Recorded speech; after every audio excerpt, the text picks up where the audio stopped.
ህገወጥ መመሪያ በፍርድ ቤት ለመሻር የሚቀርብ አቤቱታን በተመለከተ የፌደራል አስተዳደር ስነ ስርዓትን ለመደንገግ የወጣው አዋጅ ቁጥር 1183 ወይም 1183 ህዝባር 2012 በአንቀጽ 53 ንዑስ አንቀጽ 2 መሰረት ፍርድ ቤቶች ህገወጥ መመሪያን ለመከለስ ወይም ሪቪው ለማድረግ ወይም ለመሻር የሚያቀርቡት አቤቱታ በይርጋ የማይታገድ ሲሆን ከአስተዳደር ተቋሙ የስልጣን ገደብ ውጭ የወጣ መመሪያን ወይም የወጣው መመሪያ በእርከን ከመመሪያ በላይ ከሆኑ ሌሎች ህጎች ጋር የሚቃረን ሆኖ ሲገኝ ያለ ጊዜ ገደብ አቤቱታ ማቅረብ ይችላሉ በማለት ወስኗል። ስለዚህ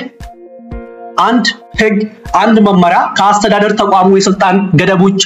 በወጣ ጊዜ ወይም ደግሞ የወጣው መመሪያ በእርከን ከመመሪያ በላይ ከሆኑ ሌሎች ህጎች ጋር የሚቃረን ከሆነ ለምሳሌ የወጣው መመሪያ ከአዋጅ ጋር የሚቃረን ከሆነ ከህገ መንግስቱ ጋር የሚቃረን ከሆነ እንዲህ አይነት ጉዳዮችን ያለ ጊዜ ገደብ አቤቱታ ማቅረብ ይቻልባቸዋል ማለት ነው።